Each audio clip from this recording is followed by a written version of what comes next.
Good evening, everyone. Good evening, everyone. Where are my YIMBYs at? YIMBYs in the house. How's everyone doing? Good. Well, good evening, everyone. For those of you not lucky enough to know me, I'm Rudy Espinoza-Murray, Marketing Director of YIMBY Action. That's right, I'm the guy sending you all those emails, asking you to sign those petitions, make those phone calls. Sometimes I ask you for money. That's right. But what a room, right? The only way to get a bunch of YIMBYs in here together is drinks, food, and Scott Weiner. We love you, Scott. We love you, we love you. No, but seriously, it has been a glorious year for the YIMBY movement. I was telling my colleagues just yesterday that the job that we do gets me up day in and day out. We're doing some really, really good things. Before I came to work for YIMBY Action, I did marketing for consumer goods. Everything from Nesquik to the Google Pixel Buds. I loved it, but I always felt that there was something missing. But being here in the Bay for a couple of years now, it's impossible to ignore the homelessness, the income disparities, and the housing shortage. It's exceptionally hard when the high cost of housing touches your family. 2020 was exceptionally hard on my husband and me. We lost loved ones to COVID and other illnesses. I was laid off at the same time. Our roommate left, and we could not find a replacement. We were left with a $4,500 a month apartment, 2 bedrooms, no job, and we felt like we had no way out. Long story short, we overcame those struggles, but there was no way that I could not do everything I could to make sure that folks would not have to go through what we went through. The YIMBY movement is filled with stories like mine, and those stories inspire me and the thousands of members across the country and all the way here in the Bay. We fight for more housing because we believe that housing is a right. Housing is a right.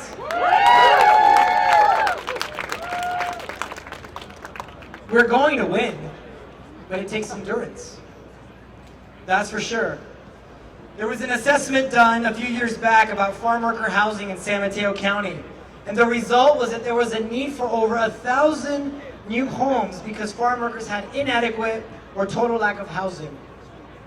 Just last week, I was in a city council meeting where people argued to block 1,200 units from being built, where the revenue was being planned to fund a school district, all because a handful of people used a community garden, while the new project proposed a new garden and twice the green space.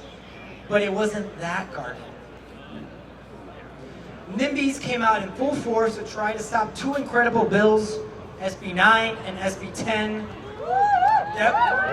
And those same people found themselves agreeing with Tucker Carlson. I mean, what kind of person are you if you have to agree with Tucker Carlson, right? Am I right? But guess what? We won. This past year, we have grown and organized like never before. We've added chapters in California and throughout the U.S. We are now more than 3,000 supporters strong. We have 32,000 subscribers in our email list. We collected 3,900 signatures on petitions. 4,500 letters were sent to federal, state, and local officials, and made over 500 calls to push SB 9 and SB 10 over the finish line. Tonight, we celebrate because we have a year of wins in the fight for more housing. Go Scott. And I know you didn't come here to listen to me talk, so I'll move forward with the program. We have a couple thank yous that I want to announce and some housekeeping items before we get started and we hear from the people that y'all came to see. So thank you for giving me those 2 minutes. I'd like to thank our generous sponsors for making tonight what we do and what we do possible. Our bustling city sponsors, we have the Power Station and Martin Building. Thank you for the work you do building homes.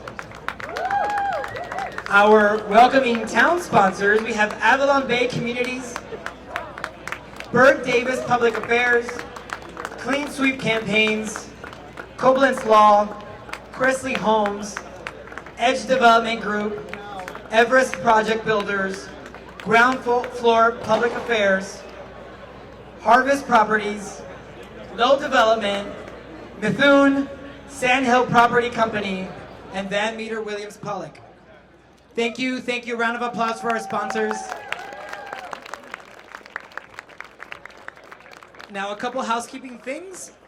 You should have all received a link via text message or a QR code that's all around the room. So we'll be using that to donate, and we'll talk about that a little later on. Remember, this is a fundraiser. Thank you very much. You can buy a mug.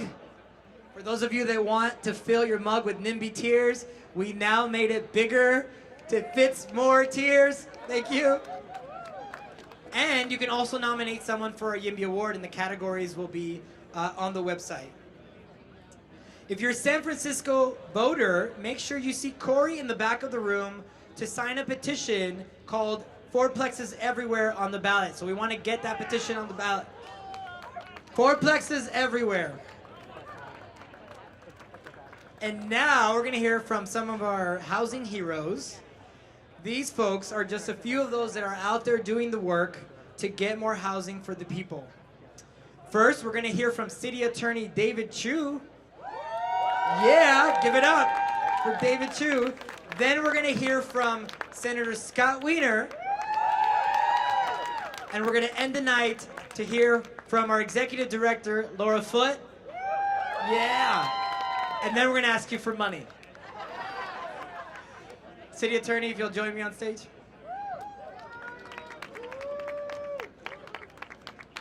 Good evening, YIMBYs. You having a good time tonight? So I have 4 stops tonight, and this is by far the best party in our city at this moment. In fact, someone said that there might be some sort of code violation here, and all I would say is, please don't let your city attorney know. So this week, I'm in the midst of a little job transition. And I've been thinking a lot, reflecting on my 7 years in the state legislature. And let me say this, as I've said in these gatherings before, 7 years ago when I first went to the state legislature, we were in the midst of the intensity of our housing crisis. And I asked folks, what are we going to do? And I got a lot of blank stares. Because 7 years ago, this movement did not exist.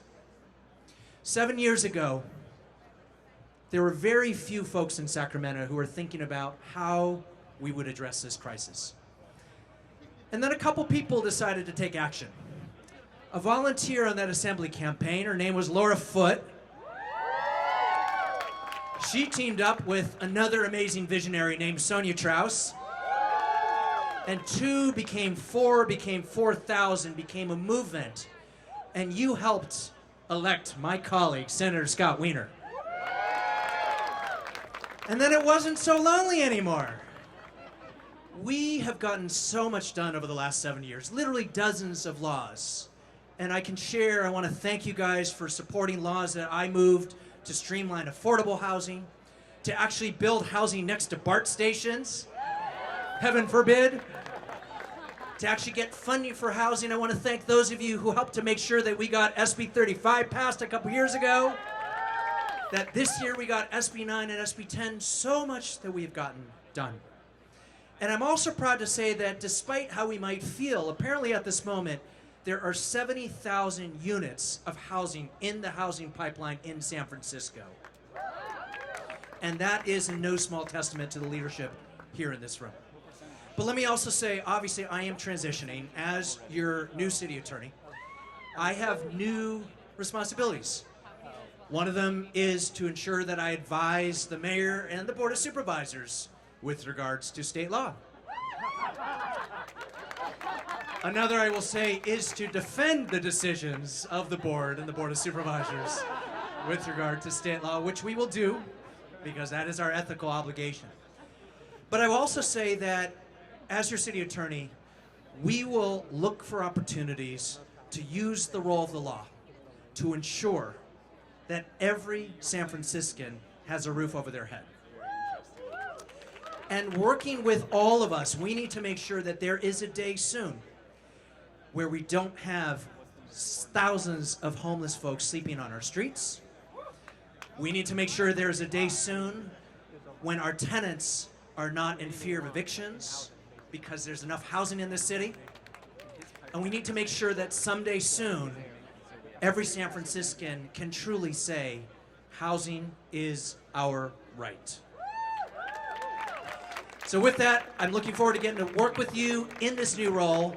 And without further ado, I want to bring up my former colleague, someone who is far shorter than I am, but someone who has stood so tall for this movement, someone who has been fighting in the trenches every day. I have to say, as Scott and I have talked about, I am so sad that we will not be working together every day as colleagues, but I am looking forward to continuing the fight that we all know we're going to go do together as fellow public servants. And you know who I'm talking about. His name is Senator Scott Weiner. Scott, come on, let's see it.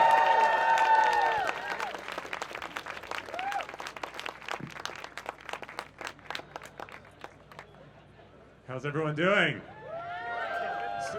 So even though David has abandoned us in Sacramento, I'm going to get over it. Seriously, I just want to say the work that we do in the legislature, it's an amazing team effort, right? It's 120 members, and no one does anything even remotely alone.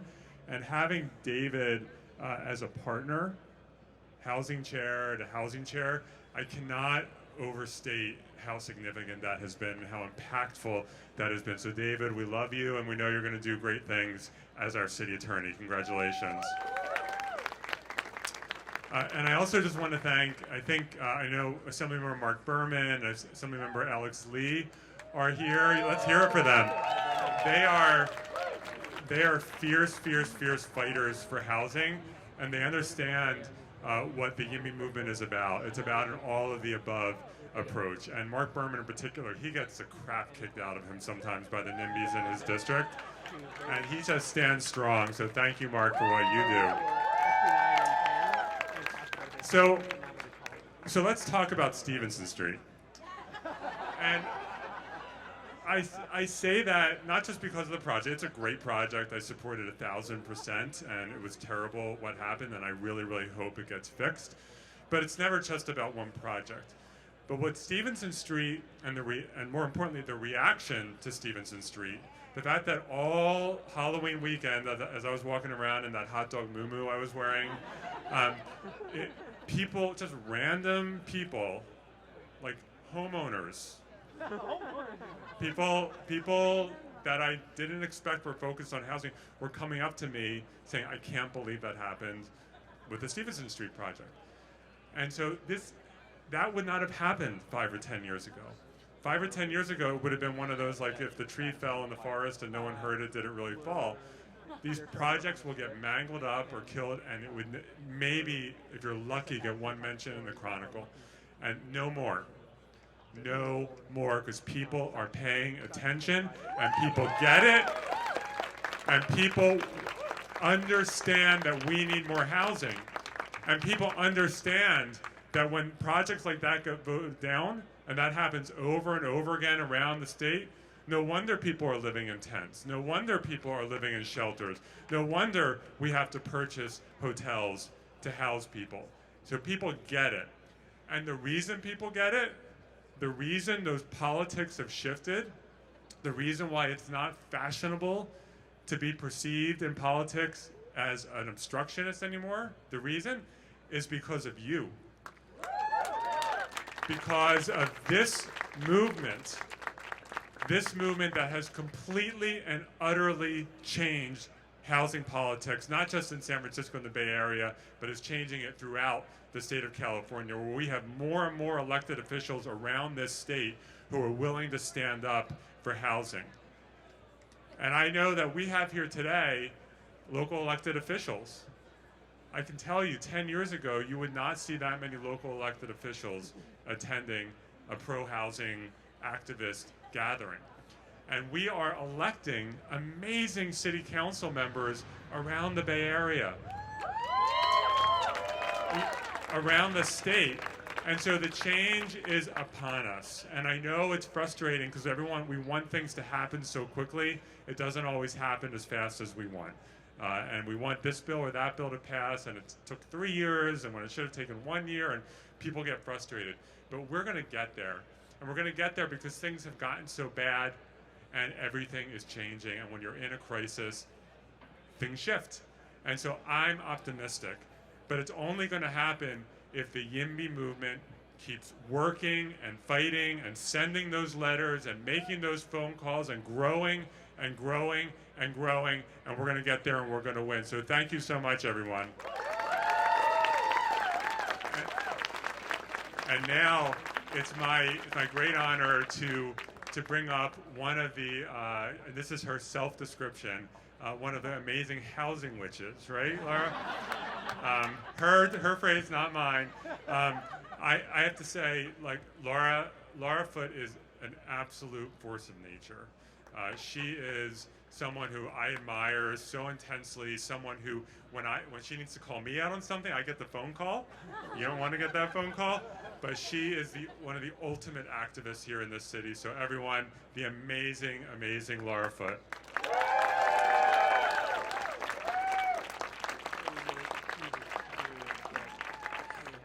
Hey guys. I had to write down my comments because normally I riff like the amazing politicians we have here, but this one is pretty significant. Being together after so long feels so incredible.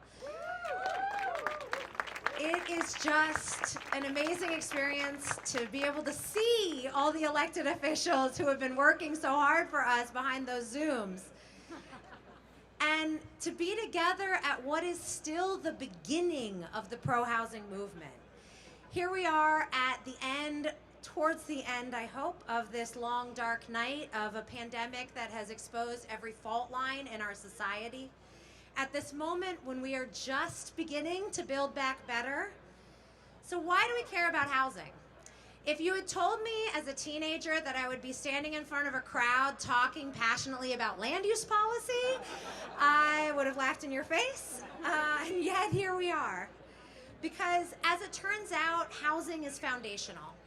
Housing is key to what we are as a species, so it should be no surprise that it impacts every other aspect of our lives. Housing is the environment. Housing is the environment. Will we build dense, vibrant, walkable communities, or will we pave over the entire earth and sit in traffic screaming at one another? Are we going to destroy our climate? Housing is the economy. Will we house our workforce? Or will we decide that jobs and opportunity should be sent someplace else? Someplace a bit less, intrusive for the comfortably housed.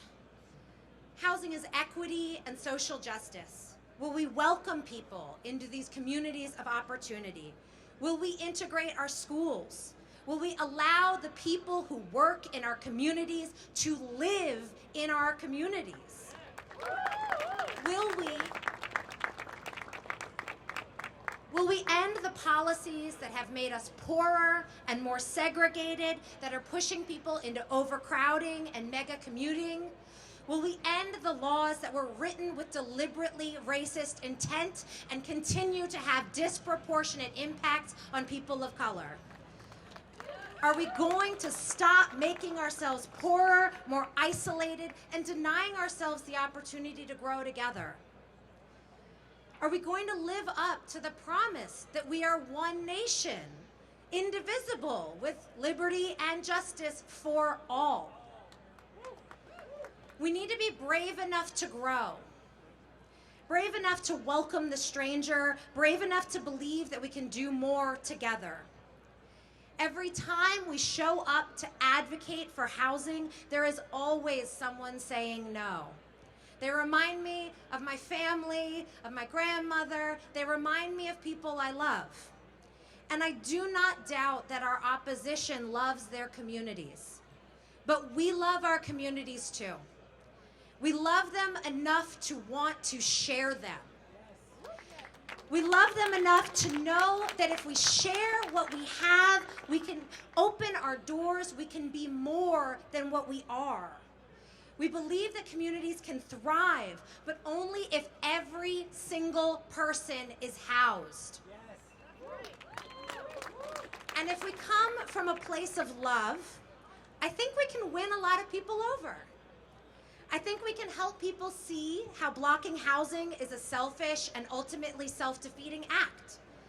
I think we can convince them that this urge they have to keep people out is not who they want to be. Their fears are unfounded. So we have to let them change their minds. After all, the YIMBY movement is very compelling. So as we grow, remember that we have to connect with people. We have to listen to their values, and we have to help them understand that those same values have led us to the conclusion that we must build housing for all.